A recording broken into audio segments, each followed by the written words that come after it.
tonight I'll be going into some of the workings of the mindsets of those who control the public, because there are special minds, special types of minds and personalities that are chosen to rule the public and lead the public. And many of them are behind the scenes, of course, in big agencies, but many of them are also on a lower level. They're in front of you as politicians and advisors. And they know how the people think and tick, how we tick, you see, with our linear training. They're non-linear in their attitudes. They do have psychopathic qualities. That's an essential to get up there, in fact, just like the CEOs of the biggest corporations in the planet, whose job it is just to make as much money as they can for themselves, first of all, then the company, and to make people buy products through their understanding of human nature. A nature which they don't share with you, but they understand yours very, very well. Because we truly are run by psychopathic personalities that are chosen by even better psychopaths or older psychopaths above them for the particular traits that they have.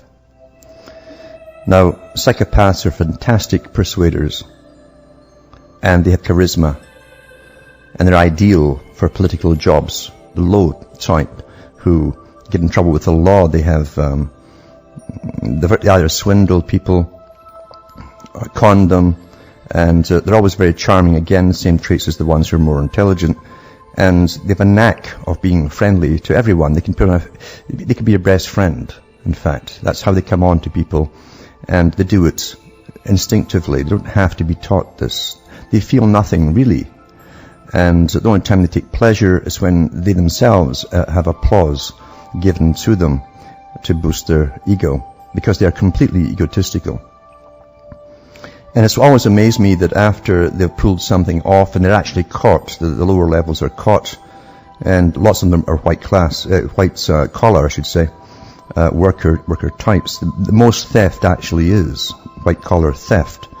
And they get slaps on the wrist. Often they get off with it because they've suffered enough, because their dignity's been shattered and all that nonsense. And the judge lets them go. And they probably go to the same golf courses. But they never stop their cons. And they're fantastic persuaders. Fantastic persuaders. They're kind of like chameleons in a sense that they look at you and automatically morph into what they think you'd like to see by instinct. They go into certain professions, the cleverer ones, the ones with more education, or they're born into families that are fairly wealthy. They go into different occupations, and they do get placed in positions where they can really soar up to the top, especially in the corporate world. If they don't go into that, they'll go into politics. Again, easy money, fast in. And if you look at politicians, I don't know about the US, but in Canada and Britain and other countries, they often publish the record of these people when they're running for politics. And they'll show you that almost all of them have been in bankrupt many times before, and they've got umpteen credit cards with so much debt and so on. These are the people who are running to get into government, because that's where the honey pot is. That's where they can really score big with lobbyists paying them off and that kind of stuff, and money under the table. And they can also help themselves to the big taxpayer honeypot, which they do copiously. Last night I mentioned one in England who broke out with a scandal because he was keeping his rent boy lover in another apartment. They're allowed so much expenditure for their apartment in London while they're politicians, even though they've got houses all over the place. And this particular one was a multimillionaire anyway, but he was charging about £980 or something a month of the taxpayer for the second home for his little lover. And then they're using that money, it seems, to get us another home bought, a better one, because now that was a guaranteed little income for them. And this guy, as I say, was a multi-millionaire. Because they get off on conning people and getting away with it. That's their thrill. Didn't need the money, obviously. But that's the kind that goes into politics. And there's CBC did a particular documentary in May apparently, on the psychopath. And it's called I, Psychopath. This particular one was a corporate psychopath. And I'll put the links up tonight on my show, cuttingthroughmatrix.com. And you can have a look at it yourself. But the write-up goes on to say this, from the paper, the CBC documentaries. Psychopaths, we usually only know them from Hollywood movies. We never expect them to enter our real life, but the psychopath is closer than you think. Experts believe their number to be as high as 1 in 100. I think it's more actually at the top. Most of them function incognito in high-powered professions, all the way to the very top. But it takes one truly to know one. In this intriguing documentary, Sam Vaknin, a self-proclaimed psychopath, goes in search of a diagnosis. In a scientific first, he allows himself to undergo testing to find out if he was born without a conscience. He knows he's narcissistic and cannot empathize with others. By his own admission, he's pompous, grandiose, repulsive and contradictory, ruthless and devoid of scruples, capricious and unfathomable. But he believes he's not a bad person. They all believe that, actually. No matter what they've done, they believe they're not a bad person. It says what he is different. He couldn't care less. Unless, of course, the topic is himself. So Vaknin and his long-suffering but ever-loyal wife, Lydia, embark on a diagnostic road trip. But it's uncharted territory deep into the mind and life of a psychopath. The 47-year-old convicted corporate criminal has agreed to take part in the pursuit of his own diagnosis. That rings a bell. I think it's been done before, maybe by the BBC a long time ago.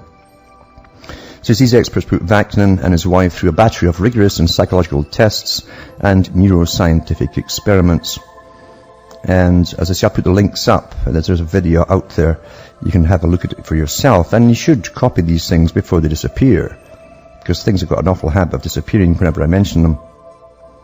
But getting back to what I'm saying tonight, and I never prepare what I'm going to talk about, and things just sort of come at the right moments.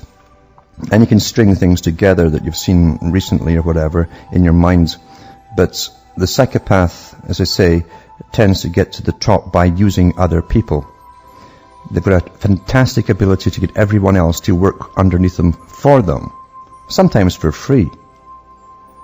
They go into the power management positions very easily because they don't have to be taught anything. They know it already. They know how to manipulate people. They love the limelight too. And so many of them are caught cheating. I mean, Britain is famous for this happening even right now. There's media exposures of different politicians and all the cons they've got up to in their personal lives, their rip-offs, how they've charged the taxpayer for the most frivolous things, very expensively, of course, and how they keep doing it. And we'll always get the same type going into politics. That's the type that gravitate towards power and money. It's a magnet to them. And the art of conning people. I can remember Tony Blair. I mean, Tony Blair is a classic psychopath. And even in his interviews, I read one on the air here, where he was interviewed after he left office as Prime Minister of Britain. And he just casually mentioned when they talked about the Iraq War and stuff, he says, he says that hassle, and then just skipped over it. And he was asked if he had any regrets for anything he'd ever did, and he said no. Well, that's a classic reply from a psychopath. They have no regrets for whatever they do. And there's an article here on Brian Mulroney, who helped to ram the NAFTA treaty through. And Brian Mulroney was a Prime Minister of Canada. And a few years ago, he was accused of taking bribes, kickbacks. A book came out about it, in fact, as well. And because of it, he sued the Canadian government, and he won.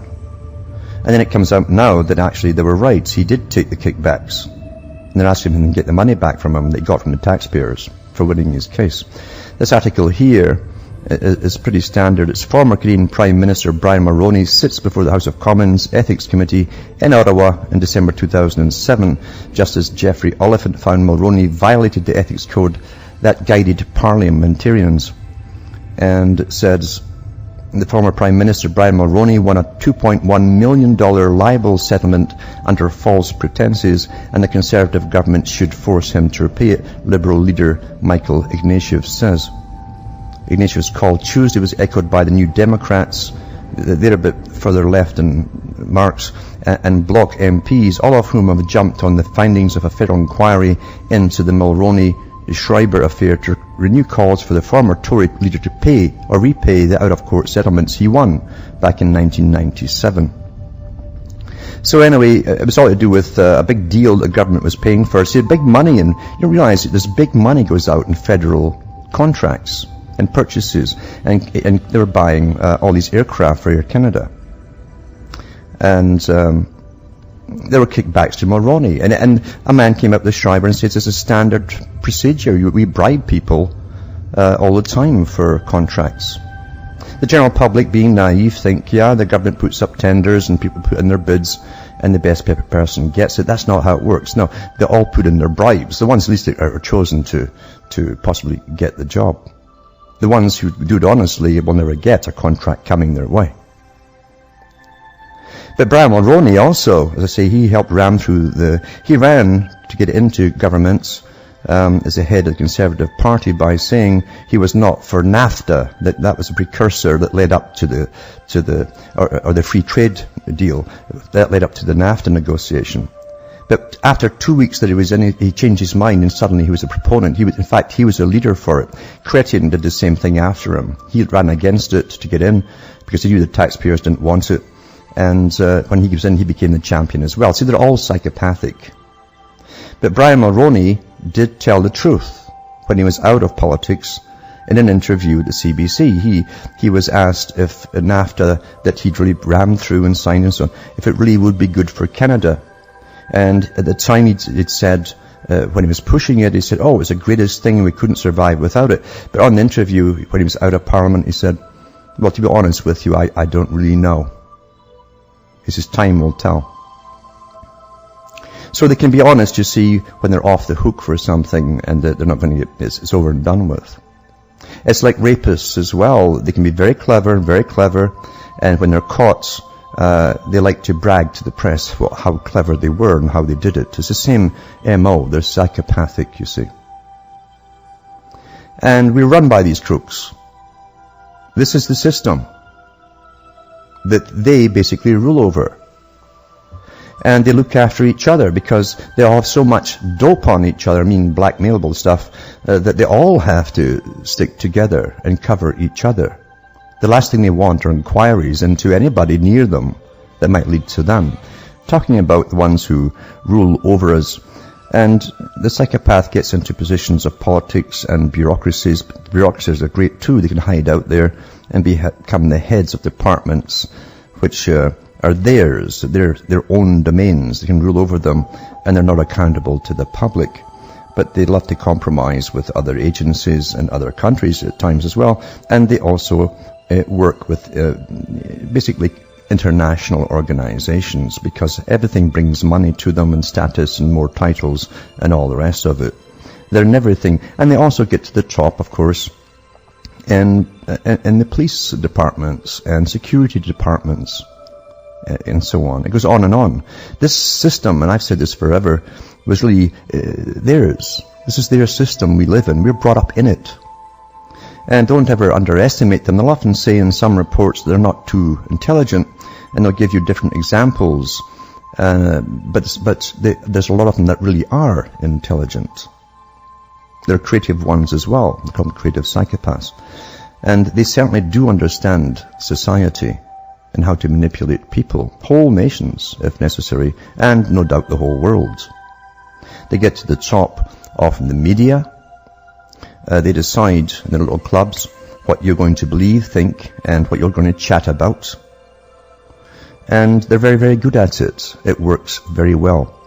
They get into the business of ordering movies to be made along certain themes, or novels to be written along certain themes. There's so many ways to get ideas across to the general public, because after all, if they're the predators, they want the prey to be nice and easy, and to believe the things they're told to believe, even if it comes through fiction, which a lot of it, actually maybe most of it, does. And they're ruthless. They also have tirades of pure aggression when they're challenged about something.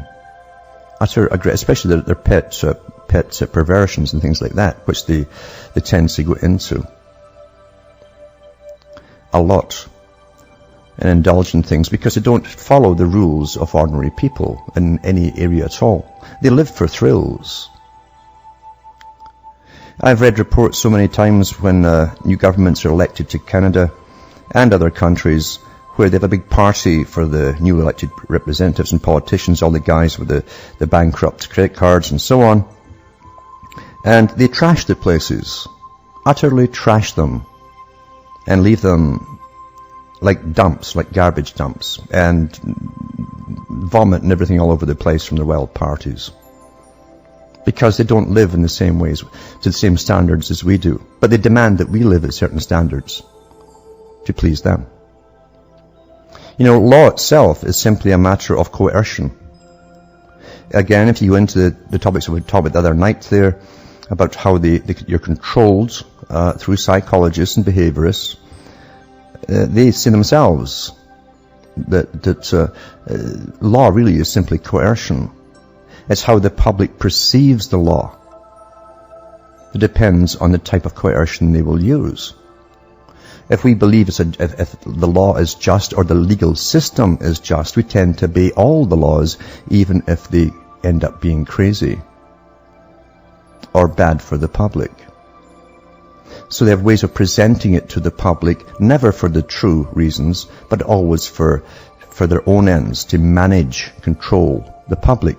9/11 has been the greatest thing that ever happened for them, to bring in their whole worldwide martial law, because one country, in one city actually, or 2 blocks in a city, were attacked. 2 towers were attacked. And people still cannot see that's kind of odd. Countries have been attacked before, but the whole world didn't go into a martial law mode all at once at the same time and take all the rights away from their peoples and tell them you have no rights nor privacy from now on. That was because, you see, the psychopaths have worked for many, many years at the tops of the countries, organizing the future for their world order, you see.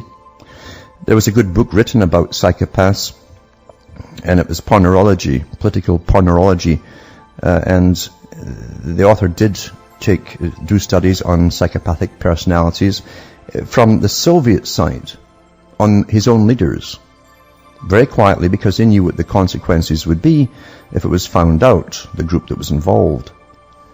But they also compared them with tyrants of the past and the tyrants that they saw in the West. And they found they were all the same personality types, psychopathic. And the conclusion they came to was that we are living in the psychopathic system. It's their system. We're here to please them. We are the prey. We are the sheep, aren't we? They're the predator. Or they might say they're the shepherd, being the good psychopaths that they are. They love terminology to cloud the issues, or cloud the reality of it.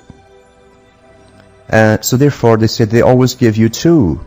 Ultimately, when there's so many of them at the top, a psychopathic culture, which the people themselves, although not psychopaths, will emulate. And out of it you come corruption, dog eat dog, debasement, and all morality. And we're living in it now. We're talking about psychopaths and how we live in their system. And as we get towards the unification of the world, it's getting worse, because you see there's more and more of them now, all working together to make all of this happen. The heads, the CEOs all want this to happen. They want to control the public across the whole planet with their environmental scams and get us paying now for taxes. We're a great psychopathic con of global warming nonsense and carbon outputs. We'll all pay individually just to live to these psychopaths, you see. Beautiful con out of the minds of psychopaths. And of course the Club of Rome were the guys given the task to find how they could bring this about. They came up with the idea that they blame global warming and then blame man for causing it. So we exist from their viewpoint to serve them. And we have a use for them. That's all they see in you see, is a use. Psychopaths have no other affinity with you. You're useful to them. If there's too many of you, you frighten them because they know what they're up to and they're always a little afraid you might find out. So they like to keep you down to certain numbers. That's why in the past, great kings and so on, who were generally called great because they slaughtered peoples every so often, were psychopaths, and that's what they were doing. They'd kill off a certain amount of their own numbers at times to make them feel safer. I'm going to give you an instance here, for instance, of Britain, with all of the scandals about the expenses, scandals, millions and millions of pounds getting ripped off the taxpayers for these scam politicians' expenses in their accounts. There have been so many mentioned in the last year or so, and there's so many more coming all the time. And yet the people in Britain are so apathetic, because you see, the Sunstein characters, they go into countries, and like they do with little groups that form. Remember, I read that article in the papers where Sunstein, who works with Obama now, and Harvard University, and behaviorists, Sunstein said if you want to get rid of a group that's causing a problem, you infiltrate them, you put points across, incognito, from internet, that kind of stuff, and you gradually, what you do is you take the fights out of them by making them question their causes in the first place, till they're not sure of anything anymore. Now, how did he know this? Well, you see, the same behaviorists have been using the sciences on countries for a long time. Whole countries, not just little groups, to deculturalize them, knocking down your basic religions, the things that made you come together as a people, your commonalities with each other, and how the system worked for you all together. And they break it apart and break it apart, and bingo, now you're ready to join the whole world without much of a protest, because you're apathetic. You're saying, well, what does it mean to be British, or what does it mean to be Canadian? That's in the papers today, in fact. What is a Canadian? That's their favourite one that they start off on, and gradually convince you there's no such thing. And the same with the US as well, you see. Sunstein techniques. He's working right now with Obama, doing more of it, and a lot of his cohorts too.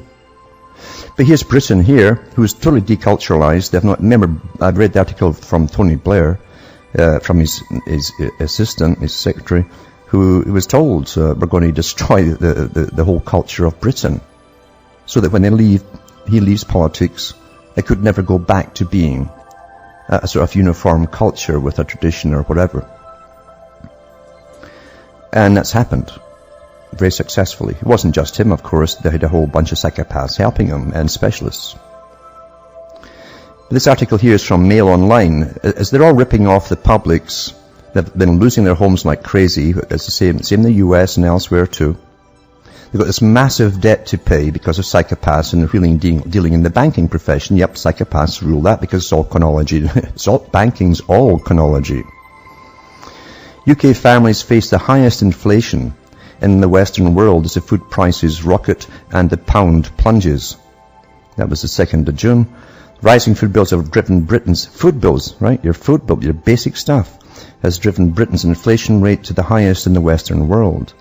The UK's consumer price index figure of 3.7% is 2 or 3 times higher than similar economies across Europe and beyond.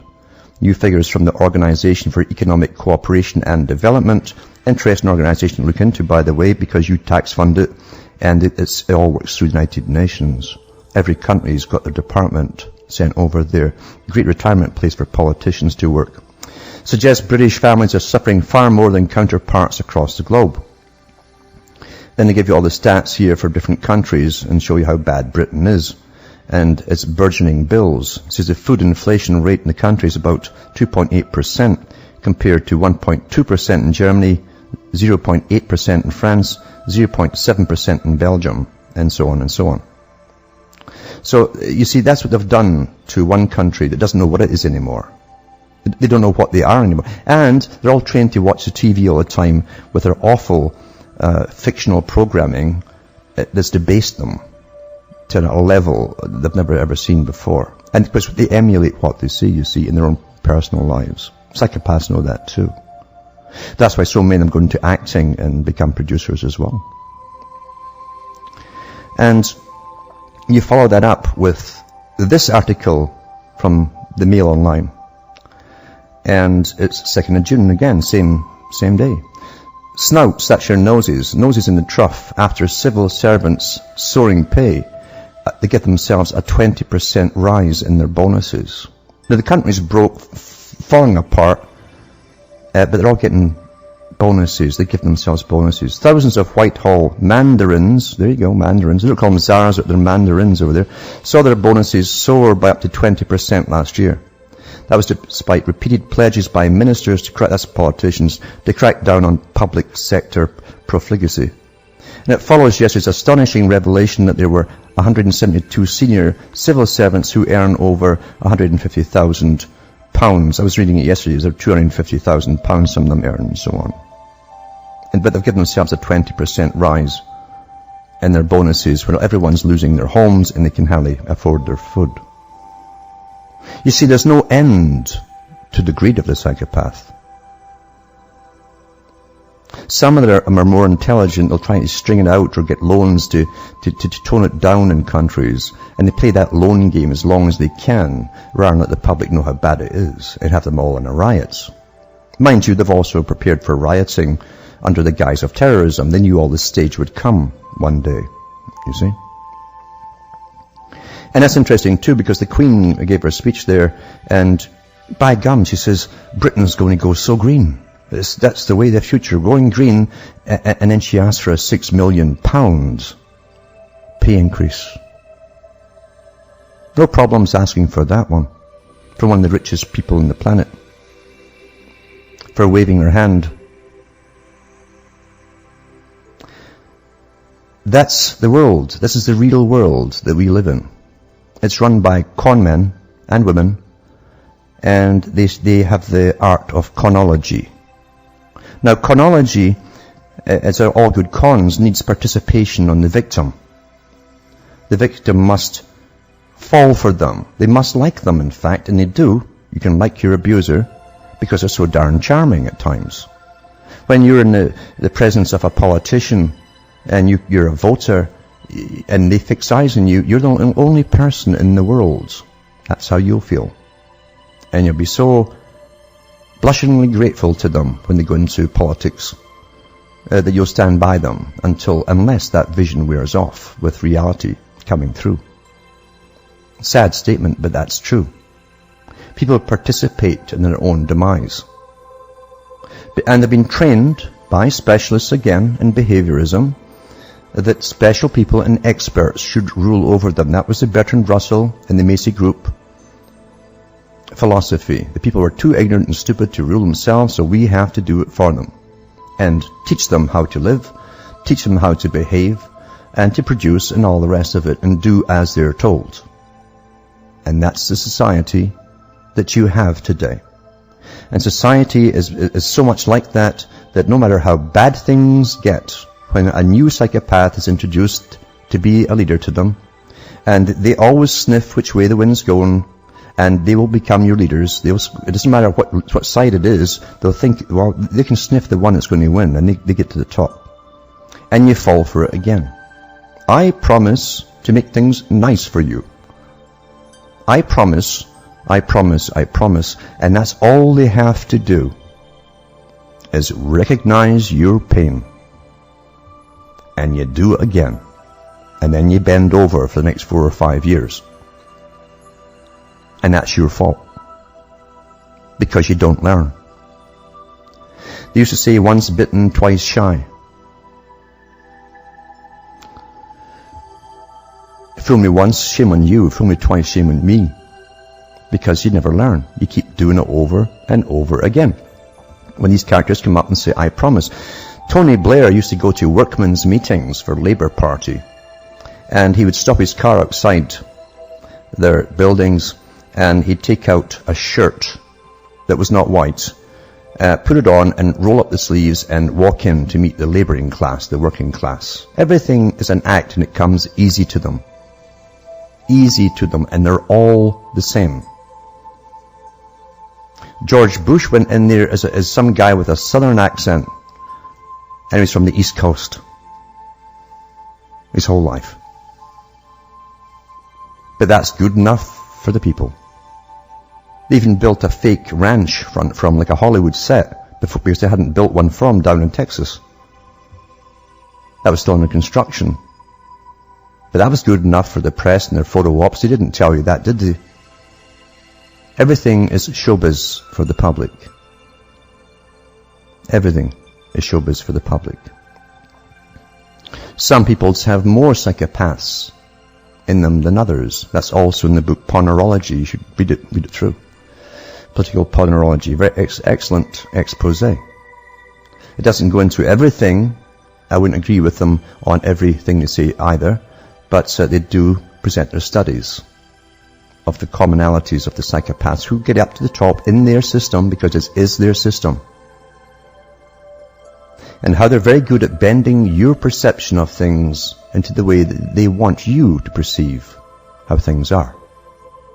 They go into the professions of creating new types of wordings for you through advertising. A lot of them, by the way, are great up there in Madison Avenue in advertising. To give you your little slogans like change is good. Until you're all chanting change is good, and nobody's got the brains to ask, could you define what changes you're going to bring down? Doesn't occur to them. Doesn't matter, does it? And then they're always astounded when they get into office and they go off on some different tangent altogether. Always astounded. Never learning, Never learning. And politicians can only, if they get in for 4 or 5 years, if they hang on for the 5th year in Canada and the so-called British Dominions, or Commonwealth, as they also call it, and maybe in the States too, and even in the provincial, which is like state government, they get a lifetime pension for 5 years. Work 5 years attending. Index related to the cost of living, whatever it may go up to, it will always go up to match it automatically. Drug coverages you can't imagine. Hospital care in military hospitals, especially for them, but not for you, because they only spend $48 million telling Canadians how wonderful our healthcare system is. That's pure propaganda on television, rather than put it into actual service for the public. Because perception wins over fact to most people. And be very, very careful who you follow. Be very careful. You see, the whole idea of being an individual on this planet is to not only be an individual or become an individual, but stand up for yourself as an individual. Once you start following, you're going to get led up the garden path. As I say, the psychopaths gravitate into those positions. They're men for the season. They are the man for all seasons. Whatever the time is, they'll find the cause. It'll already be starting, and they take it over. And then they lead you up the garden path, the Pied Piper.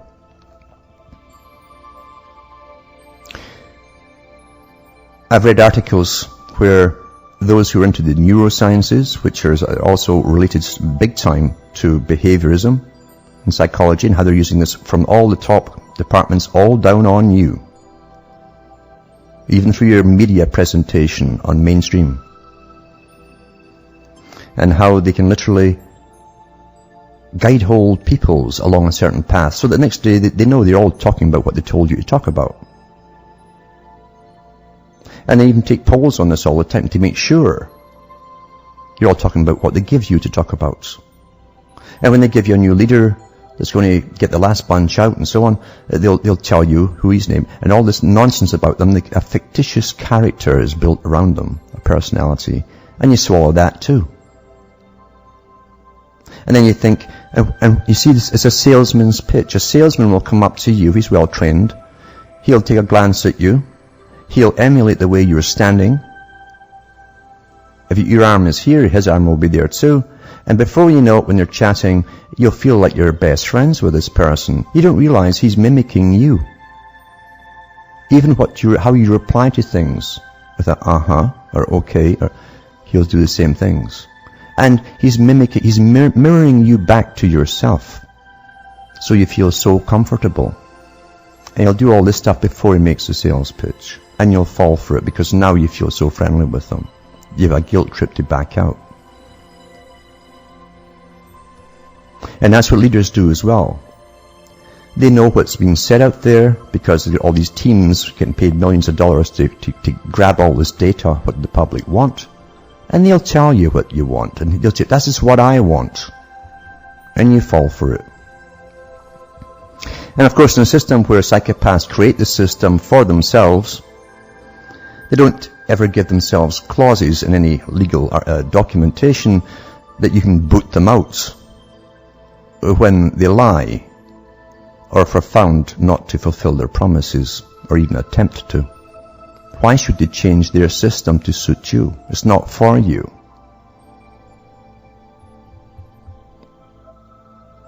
And then there's other psychopaths too who, if they weren't in certain jobs, would be out there raping on the street and murdering people. Instead, you put them in uniform, put them at the top, give them authorization to do so, and they love their work. Talking about psychopaths really, because you see, they gave us a system. It's been here for centuries and centuries, and they tend to work together, different groups of them, even different cultural groups, if it's all to their own benefit. And of course, in the world society, they've got the whole world to play with, and so they have to cooperate at this level, as long as they all get their good shares of the massive profits involved. But any excuse is good enough to get their agendas through, like the guys at the Club of Rome, psychopaths again at the top, who were given the task to find ways to unite the planets and to get people to live more austerely, and to get them to really fork up more cash to their masters. And they dreamed up the idea of man-made global warming. That would fit the bill, that's what they said. They looked at other aspects that they could have used, but they came up with that one. That would fit the bill, they said. That's their own words in their own book, The First Global Revolution. But there's lots of them out there at the top of the think tanks that manipulate societies. Look at the war we're in now, the nonsense. Utter nonsense. We know that we're going into Afghanistan before 9/11 happened. The troops were mustered. It was already written down by the project for the New American Century group. Look into their own website. They've got good links there to a lot of stuff, and a lot of good books came out of it too, all linked to them as well. It tells you who was in it. Sort of agreement between two different peoples to bring it off. And it was done. And Ben Laden nonsense, we all saw that stuff. They go to there's no lengths they won't go to fool the world. And that's how a con is done, you see. The bigger, the better. Adolf Hitler said that. A small lie they catch.